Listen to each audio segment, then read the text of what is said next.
Your existence, you're actually a sexually transmitted disease, you know.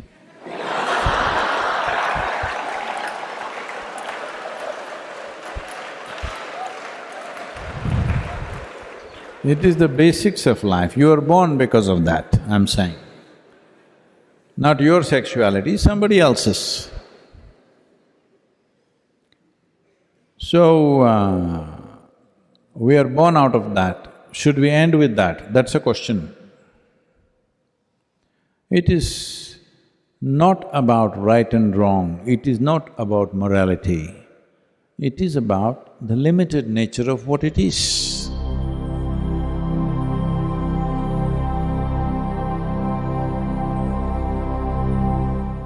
Do you want to be stuck in it forever?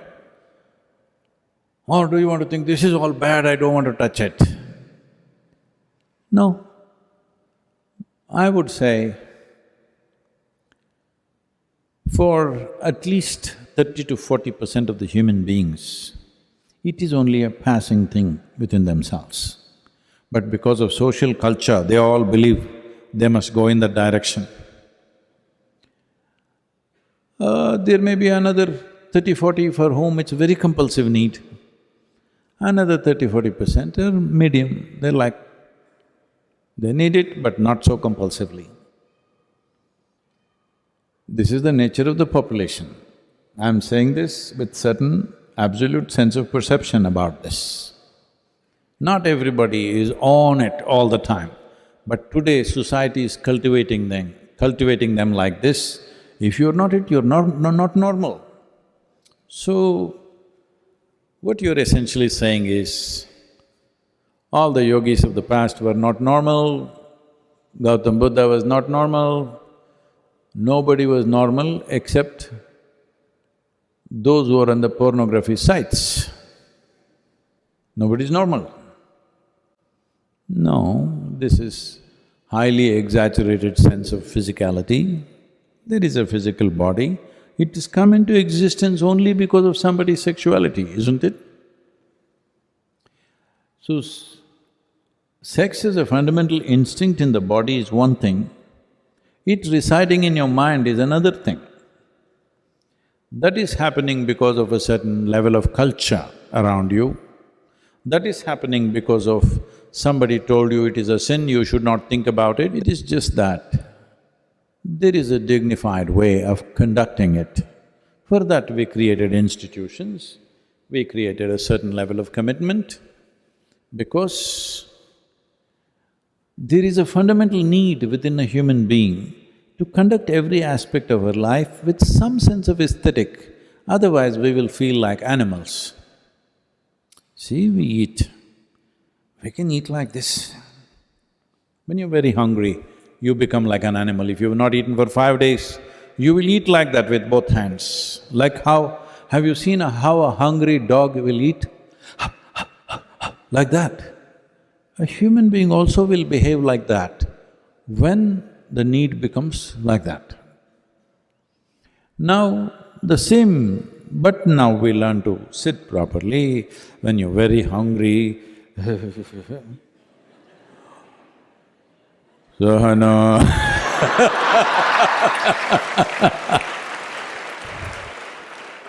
some brahmachari is showing you his lung power.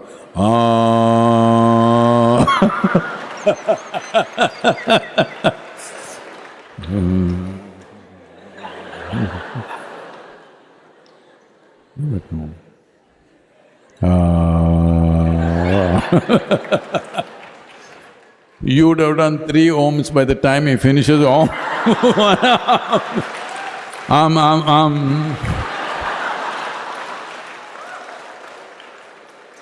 Because when something is very needed for you, just if you wait 2 minutes, you will see what is compulsive becomes conscious. Food, sex, sleep and death. These are 4 things which are compulsive. A human being distinguishes himself or herself from animal nature just by conducting these aspects of life also consciously. That is when, if you do these things like any other creature on the planet, the moment you see somebody like that, you say, "Oh, it's like animal, isn't it?" So, instinctually, there is a certain compulsiveness, but you have an intelligence which can make you conscious and conduct that aspect of life consciously. If you don't do that, then you see every day you're hearing about rapes and brutality and all kinds of things. It's the same desire he has that any other man has, but he cannot conduct it in an aesthetically correct way, in a dignified way, that his compulsions overtake his intelligence. So, first thing is, leave this nonsense about it being a sin, it being wrong, morality. That's not the point. The important thing to understand is the limited nature of what it is. There are many people who cannot stop eating. Hello?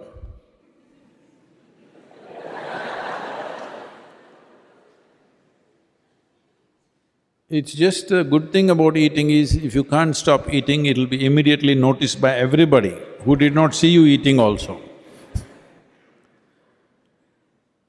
Similarly, there are some people with sexuality, there are some people who fall asleep wherever they are. Satsang is a good place.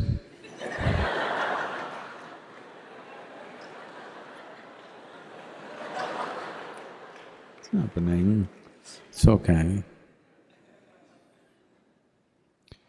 So, this is the fundamental thing. These basic instincts that we have in our bodies of food, sex, sleep and death, when you conduct these four things consciously, that is when you are a human being, including death, I'm saying. That is when you are a genuine human being. Otherwise, it's an evolutionary lapse. So what can I do, Sadhguru? It's evolution. No, that is the whole thing. Once you become a human being, evolution is by choice. Will you evolve or will you not? When you were a monkey, you did not choose to become human, but once you become a human being, what kind of human being do I want to be is your choice.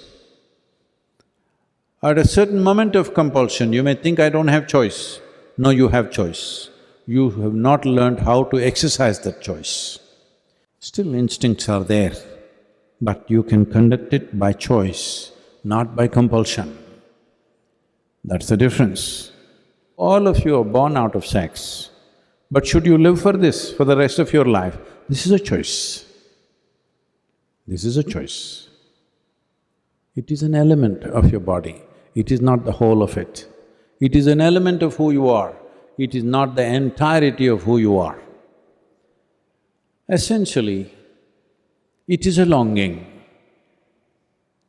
What we long for can be transformed, isn't it? When you were a child, you were longing for a peppermint. As you grow up, you long for something else. Right now, you're a young adult, you're longing for something. But longings keep changing, isn't it? This longing, will it change by the compulsions of time, or will it change by choice, by conscious choice? It is not about, you must give up this, you must give up that, you must become like this, you must become like that. There are also ways for that. That one who wants to transcend can transcend. It is not a giving up. If you transcend, you are free from everything. But the most important thing is, even when you're in it, are you a conscious choice or are you a compulsive animal? This is the thing, because the essential difference between a human being and animal is their instinctive reaction to life. We are a conscious response to life. Exercise that. It's all right, you don't have to feel guilty, you don't have to feel, oh, I'm sexually driven, so I'm not spiritual. You're driven, so you can make it into a spiritual process. Instead of being driven, if you become the driver, that is the spiritual process. You want to be driven by something or you want to be the driver? If you are the driver, that is the spiritual process. Namaskaram.